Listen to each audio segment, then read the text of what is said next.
할렐루야. 오늘도 예배의 자리에 나오신 여러분들을 주님의 이름으로 환영합니다. 4차 대유행 중에 있고 또 요즘에는 또 폭염으로 어제 잘 주무셨습니까? 어제 오늘 계속해서 폭염이 있습니다. 이 어려운 때에 몸 관리 잘 하시고 또 우리가 기도하면서 준비해 나갔으면 좋겠습니다. 옆에 분들하고 인사하겠습니다. 사랑합니다. 축복합니다. 사랑합니다. 축복합니다. 이 더운 여름에 우리 하나님께서 우리를 지켜주시기를 원합니다. 느헤미야 말씀으로 계속 말씀을 나누고 있습니다. 느헤미야를 통해서 하나님께서는 이스라엘의 무너진 성벽을 재건하기를 원하시지요. 사실은 이스라엘의 문제는 성벽이 무너진 것이 문제가 아니라 그들의 마음이 무너진 겁니다. 그래서 다시 시작할 수 있을지, 그리고 서로가 마음이 하나가 되지 못했기에 이스라엘 성벽은 거의 100년 가까이 무너진 채로 지금 방치되어 있는 상황입니다. 느헤미야가 이제 백성들을 독려하고 하나님이 행하셨던 것들을 이야기하고 내가 기도할 때에 왕의 마음이 어떻게 움직였는지를 설명하고 그 백성들과 함께 다시 성벽을 재건해 갑니다. 주일날 함께 나눈 것처럼 이 성벽 재건에 동원되고 있는 사람들은 각각의 신분도 다르고 환경도 다르고 여건도 다른 사람들입니다. 어떤 이들은 노예도 있고 어떤 이들은 물질이 많은 사람들도 있고 권력가도 있고 제사장도 있고 또 어떤 집안에서는 남자가 없으면 여인들이 나와서 이 성벽을 재건하기 시작합니다. 이 성벽의 재건의 가장 기본적인 원리는 하나입니다. 그 다음은 내 옆에 누가 있는가를 확인하고 함께 손을 잡고 함께 성벽을 이어가는 것, 그것이 느헤미야가 함께 하고 있었던 성벽 재건의 역사였습니다. 하나님의 일을 감당하고 있음에도 불구하고 방해가 있을까요? 당연히 방해가 있습니다. 하나님의 일이기 때문에 방해가 있고 세상은 예수님을 알고 있는 우리들을 싫어합니다. 그러니까 주님도 말씀하시지요. 세상이 너희를 미워하는 것은 너희를 미워하는 것이 아니라 나를 미워하는 것이라고 말씀하십니다. 예수님이 있기 때문에 우리를 핍박하고 우리를 어렵게 합니다. 이 성벽 재건이 건축되고 있는 동안에 또 하나의 핍박, 또 그들을 핍박하며 어렵게 하는 상황이 지금 벌어지고 있습니다. 4장 1절에 보니까 이렇게 기록되어 있네요. 같이 한번 읽어보죠. 산발랏이 우리가 성을 건축함을 듣고 크게 분노하여 유다 사람들을 비웃으며, 산발락이 지금 분노하고 있습니다. 너희가 성을 짓는다고? 하나님의 일을 우리가 완성하기 위해서 우리가 하나님의 일을 감당하고 있음에도 불구하고 세상은 우리를 향해서 분노합니다. 그리고 여전히 세상은 하나님의 나라가 되는 것, 저와 여러분이 빛과 소금으로 사는 것, 그거 싫어합니다. 왜냐하면 근본적으로 다르기 때문에 싫어하는 겁니다. 우리가 가지고 있는 그 복음과 하나님의 능력을 그들은 알지 못하기 때문에 우리를 싫어합니다. 지금 산발락이 지금 그 분노를 품고 있습니다. 산발락은 사마리아 지역의 총독이었습니다. 이 방해하고 있는 이 사람들은 지금 유다 백성들이 다시 하나가 되어서 성벽이 재건되면, 느헤미야를 중심으로 이 귀한 일들이 벌어지면 그들이 가지고 있던 이권들에서 약함을 당할까 봐 두려워하는 겁니다. 지금 이 지역은 이 산발락이 다스리는 사마리아 근처에서 유다 사람들이 통치되고 있습니다. 그런데 이제 성벽이 완성되고 느헤미야가 이들과 함께 있으면 자신의 권력이, 자신의 이익이, 자신의 이권이 점점 줄어들 거에 대해서 그들은 지금 분노하고 있는 겁니다. 그리고 이 산발락과 많은 사람들이 성벽을 짓고 있는 유다 사람들에 대해서 이렇게 조롱을 합니다. 4장 2절입니다. 한번 천천히 한번 읽어보죠. 자기 형제들과 사마리아 군대 앞에서 일러 말하되 이 미약한 유다 사람들이 하는 일이 무엇인가? 스스로 견고하게 하려는가? 제사를 드리려는가? 하루 일을 마치려는가? 불탄 돌을 흙무더기에서 다시 일으키려는가 하고, 3절입니다.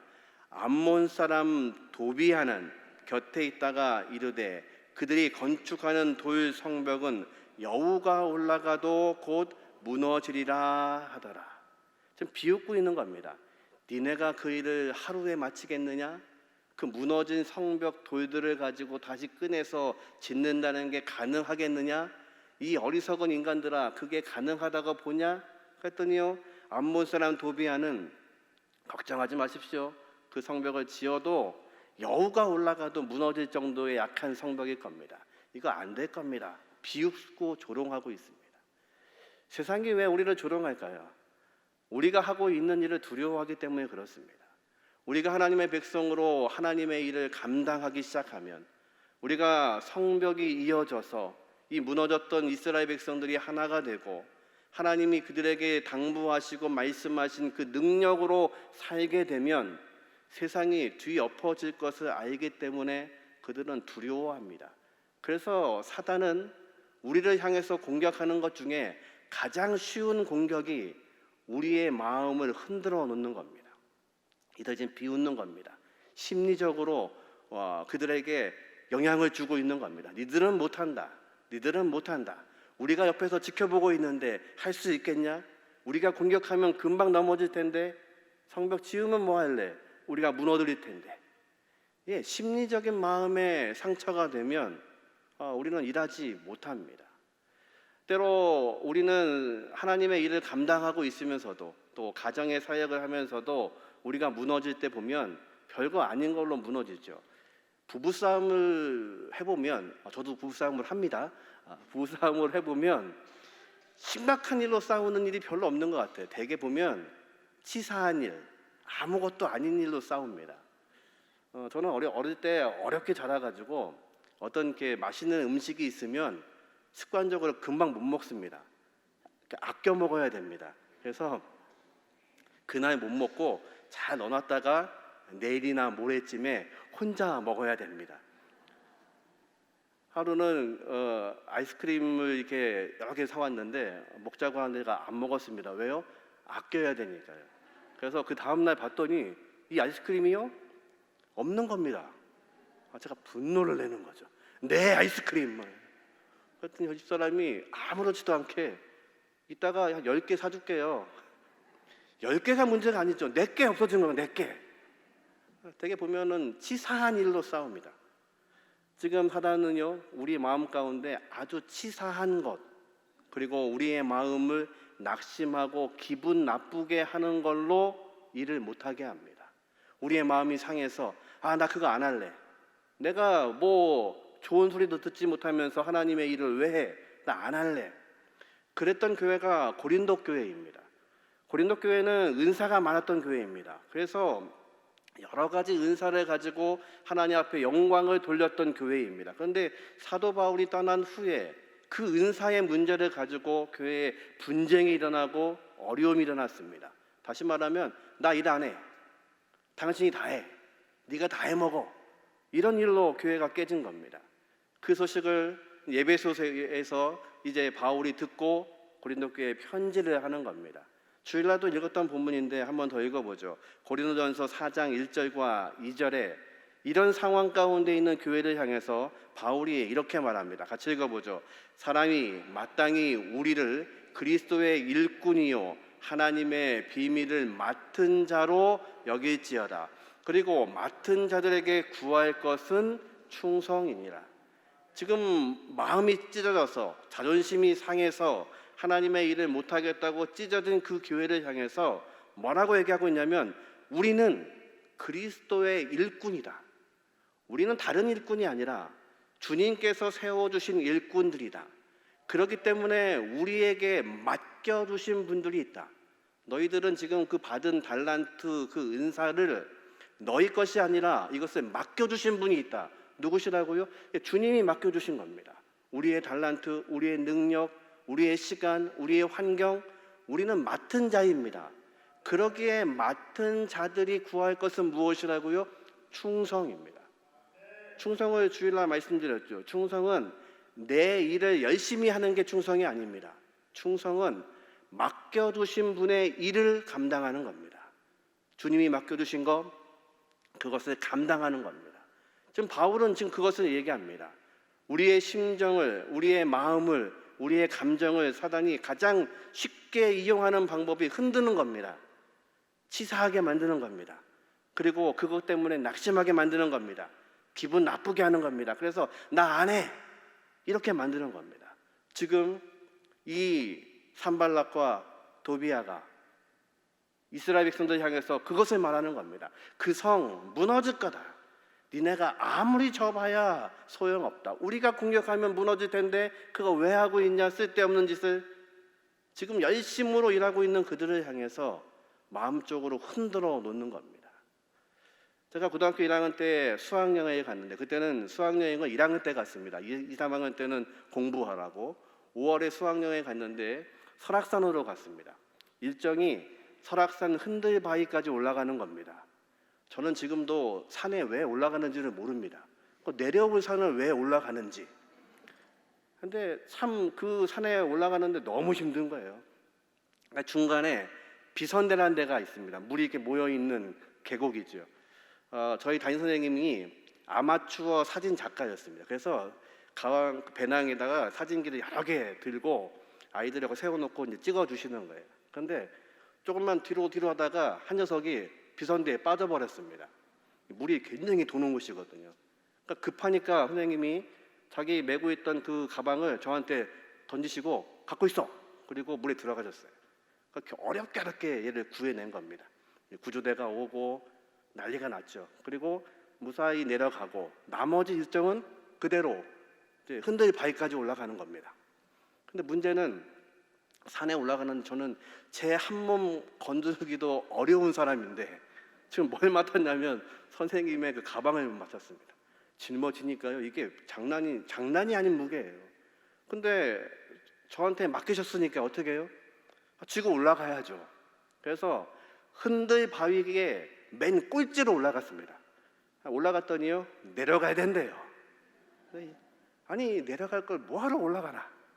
투닥투닥 그걸 지고 내려옵니다. 밑에서는 이제 일이 다 끝나고 병원에 유송을 하고 다 일 처리가 끝났는데 선생님이 순간 내 가방, 카메라, 그 좋은 카메라 들어있는 가방 누구한테 준 것 같긴 한데 기억이 안 나시는 거예요. 그러니까 내려오는 애들 많고 물어보시는 거예요. 내 가방 네가 갖고 있냐? 아니요. 잊어버렸구나. 근데 맨 끝에 한 놈이 투닥투닥 저를 보시더니 막 오셔서 끌어안으시는 거예요. 제가 좋은 게 아니죠. 가방이 온 게 좋은 거죠. 근데 그날 밤에 선생님하고 그래서 이야기를 하게 됐어요. 아버지는 뭐 하시냐? 5살 때 돌아가셨는데요. 그 어머니는 뭐 하시냐? 노점에서 일하시는데요. 너는 뭐 하냐? 저 저녁마다 아르바이트 해서 학교 다닙니다. 그랬더니 선생님이요, 하루는 부르시더니 장학금을 줄 수 있는 제도가 있으니까 사인하라는 겁니다. 무슨 장학금이냐면요, 동학사 주지 스님이 주시는, 저 보문고등학교 나왔거든요. 동학사 주지 스님이 마음 착하고 성실한 사람한테 주라고 주신 장학금이 있는데 이거 받으라는 겁니다. 그래서 1년 동안 장학금을 받았어요.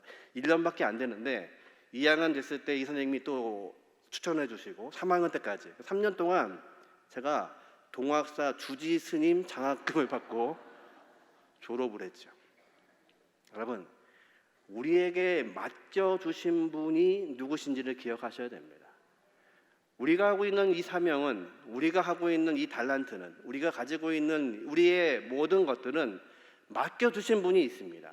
그것을 잊어버리면 우리는 흔들릴 수밖에 없고, 우리의 감정을 상하게 하는 일이 벌어지면 그 기분 나빠서 때려칠 수밖에 없고 안 하게 되고 돌아설 수밖에 없는 게 우리의 모습입니다. 지금 이스라엘 백성들을 그렇게 자극하고 있는 겁니다. 그런데 우리는 그럴 수 없는 게 이것을 맡겨주신 분이 하나님이시기 때문에, 우리 주님이 이것을 맡기셨기 때문에 우리는 그것을 향해서 충성을 다하는 겁니다. 충성은 내 일을 열심히 하는 게 아니라 맡기신 분의 일을 감당하는 겁니다. 또 하나 사단이 우리를 흔드는 게 있습니다. 우리를 낙심하게 만듭니다. 갈라디아서 6장 9절에 보니까 같이 한번 읽어볼까요? 우리가 선을 행하되 낙심하지 말지니 포기하지 아니하면 때가 이름에 거두리라. 믿으십니까? 낙심한다는 뜻이 이런 겁니다. 권투 선수들이 권투를 할 때에 손을 이렇게 올리죠. 어디를 보호하는 거냐면 턱을 보호하는 겁니다. 가드를 올린다고 하죠. 왜 턱을 보호하냐면 아무리 등치가 커도 이 턱을 잘못 맞으면 중추신경이 연결이 돼 있어가지고 한 번에 쓰러집니다. 그래서 권투 선수는 기본이 가드를 올리는 겁니다. 근데 이게 뛰다 보면 힘이 드니까 어떻게 되죠? 손이 점점점 내려옵니다. 이 단어의 뜻이 낙심이라는 단어입니다. 낙심하면 턱을 못 가리고 손이 내려옵니다. 그러면 그 순간에 사단이 우리를 공격합니다. 그래서 우리를 넘어지게 만드는 겁니다. 그러기에 사도 바울은 너희가 낙심하지 말지니 이렇게 설명합니다. 에베소서에 보면 6장에 전신갑주를 입으라고 말씀하십니다. 그런데 그 전신갑주 중에 신이 있는데 복음의 신을 신고, 근데 이 복음의 신은 평안의 복음의 신이라고 말합니다. 평안, 마음의 상태가 평안해야만 이 하나님의 복음을 전할 수 있습니다. 사단은요, 우리의 마음의 상태를 빼앗으려고 노력합니다. 그것 중에 가장 쉬운 방법이 우리의 마음을 흔드는 겁니다. 우리의 자존심을 흔들고요, 우리의 삶의 모습을 흔들고요, 여러 소리를 통하여서 안 될 걸, 안 될 걸, 무너질 걸, 무너질 걸, 그렇게 이야기하는 겁니다. 그러면 우리는 어떻게 해야 됩니까? 이 느헤미야가 이 공격을 받고 있습니다. 지금 어렵게 이들을 독려해서 성벽을 짓고 있고 함께 하고 있는 이때에 이들은 지금 외적으로나 마음적으로나 지금 공격을 하고 있습니다. 이 공격을 어떻게 느헤미야는 이겨갔을까? 4절에 그의 비법이 설명되어 있습니다. 4절과 5절 같이 한번 읽어보죠. 같이 읽어보죠. 우리 하나님이여 들으시옵소서. 우리가 업신여김을 당하나이다. 원하건대 그들이 욕하는 것을 자기들의 머리로 돌리사 노략거리가 되어 이방에 사로잡히게 하시고 주 앞에서 그들의 악을 덮어두지 마시며 그들의 죄를 도말하지 마옵소서. 그들이 건축하는 자 앞에서 주를 노하시게 하였음이니이다 하고, 저 느헤미야가 이제 뭐 하고 있죠? 기도하고 있습니다. 느헤미야는 좀 총독입니다. 그래서 우리가 앞에 읽은 것처럼 그가 귀환할 때에 군대 장관과 함께 귀환했습니다. 이런 상황이 있으면 군대를 보내면 되죠. 싸우면 되죠. 니네가 그렇게 말했어? 싸우면 됩니다. 그런데 느헤미야는 놀랍게도 그렇게 대항하지 않고 하나님 앞에 무릎을 꿇습니다. 하나님 앞에 무릎 꿇는다는 것은 무슨 뜻이냐면 이 모든 상황을 누구에게 말씀드리는 거죠? 하나님께 말씀드리는 겁니다. 하나님, 그들이 우리를 이렇게 모욕합니다. 우리를 이렇게 업신여기고 있습니다. 하나님의 백성인 우리를 이렇게 업신여기고 있습니다. 다윗이 골리앗 앞에 나갈 때 말하죠. 어떻게 할례 받지 못한 저 백성이 이 백성들을 이렇게 모욕하고 있는가? 내가 나가 싸우겠다는 겁니다. 너는 칼과 단창으로 나오지만 나는 전능하신 여호와의 이름으로, 그것이 그의 마음입니다. 지금 느헤미야는요, 누구에게 이 상황을 보고하고 있냐면 하나님 앞에 무릎을 꿇습니다. 근데 놀랍게도 이 구절들은 시편에 등장하고 있는 시편의 기도의 제목입니다. 느헤미야는 3세로 페르시아 땅에서 태어난 사람입니다. 그런데 놀랍게도 그는 하나님의 말씀이 그 안에 있었습니다. 시편의 말씀이 그에게 항상 있었던 겁니다. 그래서 이 어려운 가운데 누구를 향해 기도해야 되는지, 이 문제가 있을 때에 이것을 가지고 어떻게 해야 되는지를 알았던 사람입니다. 하나님 앞에 무릎을 꿇습니다. 가끔 저한테 오셔서 상담하시는 분들이 있어요. 목사님, 제가 새로운 사업을 하려고 하는데 이거를 할까요? 이거를 할까요? 저는 모르지요. 그런 거 물으시면 안 됩니다. 그런데 그럴 때마다 제가 하는 말이 있습니다.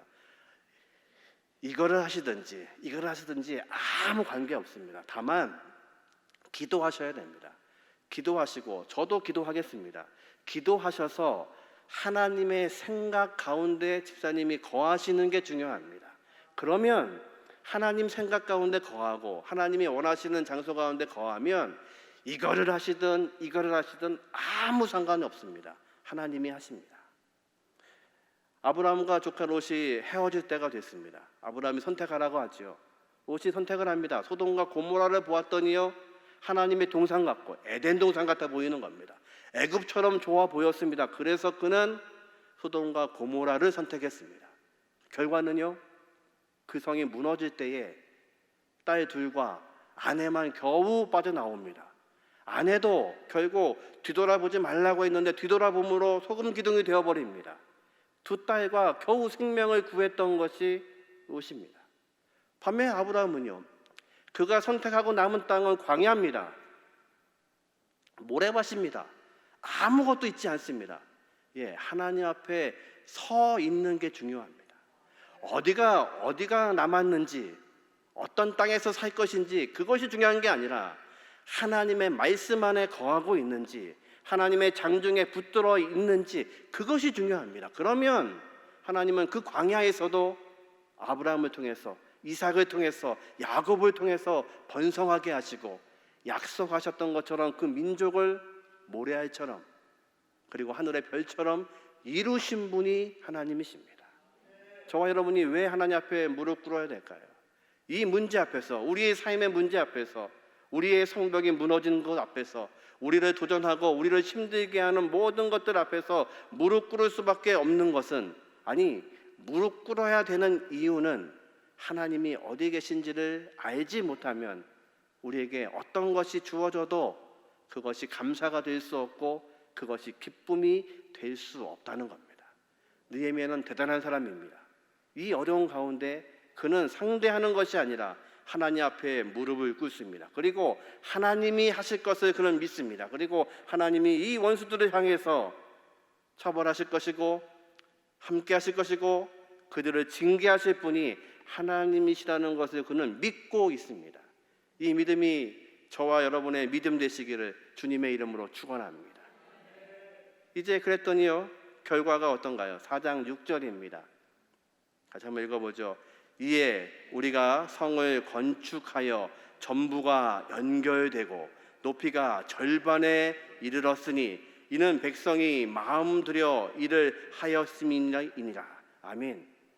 그렇게 기도하는 중에 어떤 일이 벌어졌냐면 성이 건축하여 전부가 연결되고, 하나님께서 지금 이스라엘 백성을 통해서 이 성벽을 건축하시는 이유는 성벽 자체를 위해서 말씀하시는 게 아닙니다. 이스라엘 백성은 지금 연결돼야 됩니다. 그들이 신분도 다르고 환경도 다르고 말도 다르고, 어떤 이들은 외국에서 살다 왔어요. 페르시아에서 넘어온 사람들은 여전히 그 땅의 말을 잘 알지 못합니다. 그 땅에 살고 있던 사람들은 피해 의식으로 살았습니다. 너희들은 외국에 나가서 망명생활을 했지만 우리는 이 무너진 터에서 살았는데, 그들이 좀 섞여 있는 겁니다. 마음이 같을 수가 없죠. 어떤 얘기를 해도 의도를 파악하지 못합니다. 오해만 합니다. 그래서 그들은 지금 이 성벽을 건축하지 못한 이유는 서로가 연결되지 못했기 때문에 그렇습니다. 예수님 말씀하시죠. 우리는 유기적인 공동체라고 말씀하십니다. 주님이 우리의 머리가 되시고 우리는 각 지체라고 말씀하시고 우리는 연결되어 있는 공동체라고 말씀하십니다. 연결되지 못하면 하나님의 일을 감당할 수가 없습니다. 그 다음은 내 오른쪽에는 누가 있는지, 내 왼쪽에는 누가 있는지, 그래서 서로가 환경이 다르지만 함께 연결되어지는 것이 하나님의 방법입니다. 세상은 그것을 압니다. 사단은 그것을 압니다. 우리가 연결되어지고 우리가 그리스도의 공동체로 하나가 되어지고 우리 안에서 예수의 능력이 발하여지고 성령께서 함께하면 아무도 감당할 수 없는 존재라는 것을 사단은 알기 때문에 우리를 계속해서 끊어놓기를 원하는 겁니다. 연결되지 않고 낙심해서 도망가고 낙심해서 없어지고 낙심해서 때려치고 낙심해서 안 하고, 그것이 사단이 원하는 방법입니다. 느헤미야는 그걸 알기에 이 문제를 하나님 앞에 고하고 있는 겁니다. 하나님 아시지요? 우리가 지금 업신여김을 당하고 있습니다. 하나님의 백성임에도 불구하고 우리는 업신여김을 당하고 있고 이 성벽은 재건되지 못해서 누구든지 이 성벽을 넘어 들어오고 우리가 약탈당하고 하나님의 백성으로 살지 못합니다. 우리는 여러 신분들을 가지고 있어서 함께 하지는 못합니다. 하나님, 그러나 이 원수들을 하나님이 아시기에 하나님이 그들과 함께 하셔서 그들의 머리 위에 이 모든 것들이, 그들이 욕하고 있는 것들이 돌아가게 하시고, 그리고 하나님 그들의 악을 덮어두지 마시고 하나님 징계하셔서 하나님 살아계신 것을 보여주옵소서.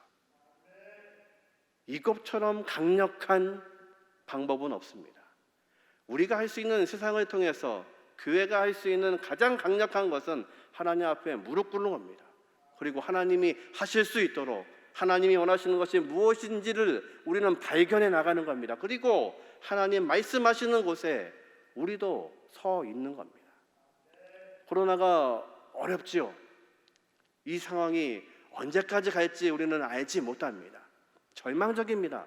조금 더 나아지는 것 같으면 또 어려워집니다. 또 예배를 닫아야 할지도 모릅니다. 그러나 그것이 문제가 아닙니다. 우리가 어디에 서 있느냐가 중요합니다. 우리가 하나님의 생각으로 살고 있는지, 아니면 세상이 말하는 그것에 흔들려서 세상이 이렇게 말하면 포기하고, 그들이 우리를 향해서 우리의 마음을 흔들어 놓으면 안 해버리고, 아니요, 그게 문제입니다. 우리는 하나님이 어디 계신지 묻고 그 앞에 무릎 꿇을 때에 우리를 인도하시는 분이 하나님이신 것을 믿으시기를 주님의 이름으로 축원합니다. 우리는 기도의 제목들이 있습니다. 자녀들의 기도의 제목, 내 삶의 기도의 제목, 건강의 기도의 제목, 교회의 기도의 제목, 그것들을 가지고 내 방법이 아닌 하나님 앞에 무릎 꿇을 수 있는 저와 여러분 되시기를 주님의 이름으로 축원합니다. 성벽이 절반쯤 올라왔습니다. 이제 마음이 합해지고 함께 기도할 때, 그러면 적들은 가만히 있을까요? 아닙니다. 7절에 보니까 적들이 이제 본격적으로 달려듭니다. 7절을 같이 읽어보죠. 산발락과 도비아와 아라비아 사람들과 암몬 사람들과 아스돗 사람들이 예루살렘 성이 중수되어 그 허물어진 틈이 메꾸어져 간다 함을 듣고 심히 분노하며, 처음에는 산발락만 분노했는데 지금 보니까요, 산발락, 도비아, 아라비아 사람, 암몬 사람, 아스돗 사람, 지금 이스라엘 주변 국가 모두를 말하는 겁니다.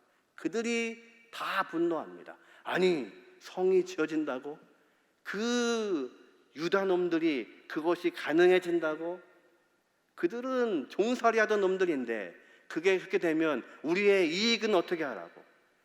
우리가 잘 되면, 우리가 연결되면, 그 틈이 메워지기 시작하면 세상이 분노합니다. 왜요?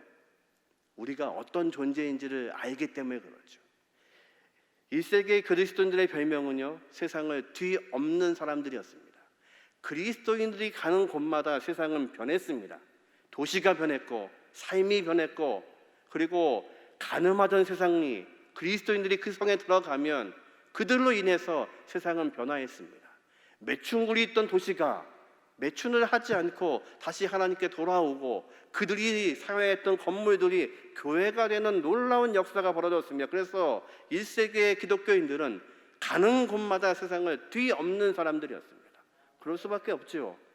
우리가 연결되고 우리가 주님 허락하신 그 말씀대로 살고 우리 안에 성령께서 역사하시면 뒤엎게 하는 것이 우리의 역할이었기 때문에 그렇습니다. 지금은요, 우리는 그렇게 살지 못합니다. 이유는 한 가지입니다. 지금 무너져 있는 성벽들 때문에 그렇습니다. 함께 이어지지 않습니다. 함께 마음을 합하지 않습니다. 내 옆에 있음에도 불구하고 함께하지 않습니다. 생각이 달라서, 환경이 달라서, 사상이 달라서, 뭐가 다르고 뭐가 달라서 하나가 되지 않습니다. 그래서 세상은 우리를 향해서 그냥 가만히 바라보고 있는 겁니다. 우리가 연결되고 그 틈이 메꾸어지기 시작하면 세상이 요동해야 됩니다. 저 사람들을 가만히 두면 안 될 텐데, 세상이 우리를 두려워하고 우리를 통해서 일하는 하나님의 역사가 두려워져야 됩니다. 이제 느헤미야가 이제 공격하려는 그들을 향해서, 또 두려워하고 있는 백성들을 향해서 이렇게 외칩니다. 14절 하반절입니다. 같이 읽어보죠.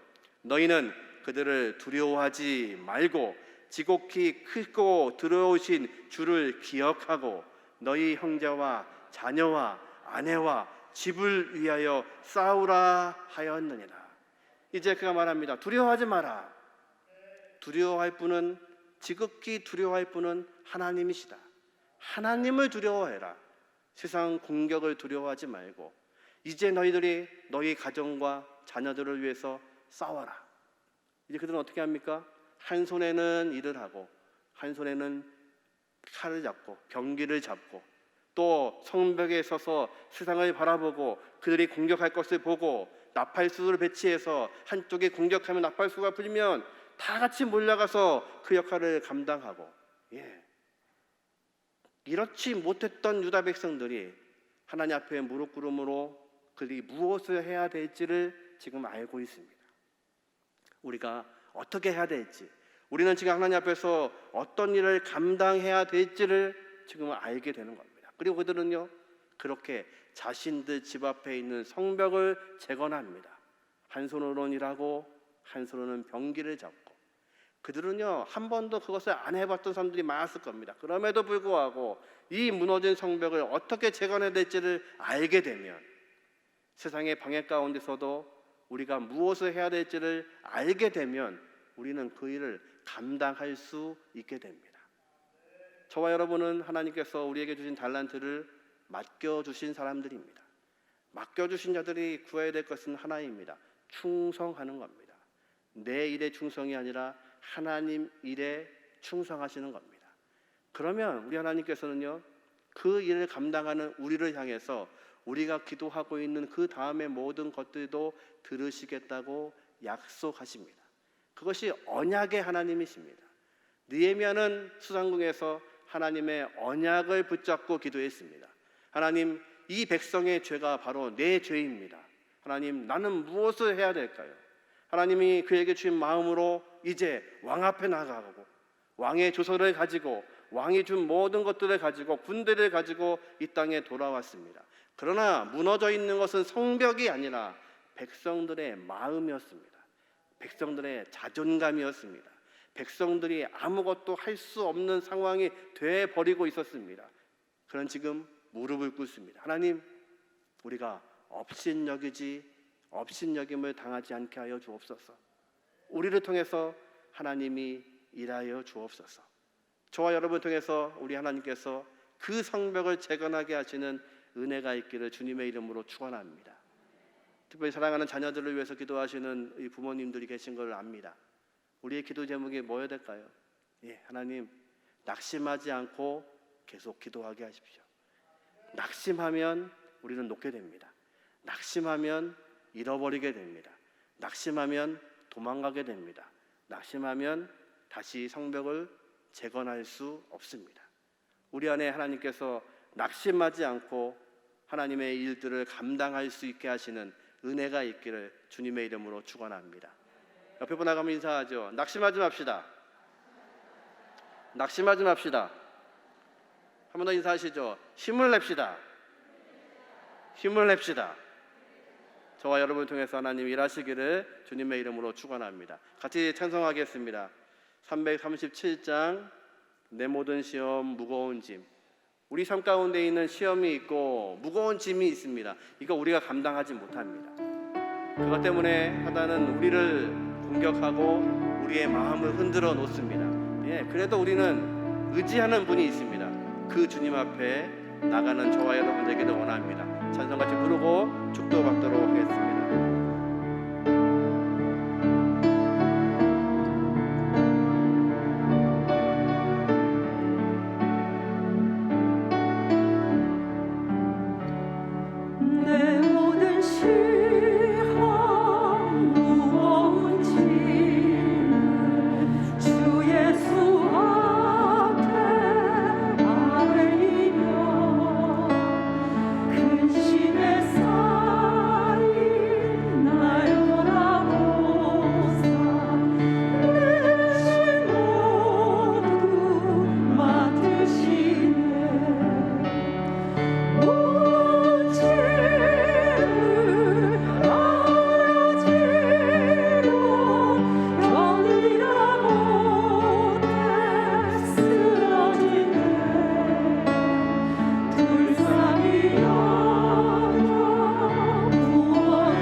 코로나가 번지는 어려운 상황이지만 대형교회 모든 성도들이 예수 그리스도 안에서 항상 기뻐하고 쉬지 말고 기도하고 범사에 감사해서 하나님의 기쁘신 뜻을 이루며 우리 주 예수 그리스도를 즐겁게 하는 귀한 믿음의 성도들로 성장하게 해 주시옵소서. 이와 같은 마음의 소원을 갖는 모든 대형교회 성도들에게 지금은 하나님 아버지의 극진하신 사랑하심과 친히 이 땅에 오셔서 우리 죄악을 담당하신 예수 그리스도의 사랑하심과 친히 우리 심령 속에 찾아오셔서 우리를 진리 가운데로 생명 가운데로 천국으로 인도하시는 성령님의 강력하신 역사하심이 영원토록 함께 하시옵기를 우리 주 예수 그리스도 이름으로 간절히 축원을 드립니다. 아멘.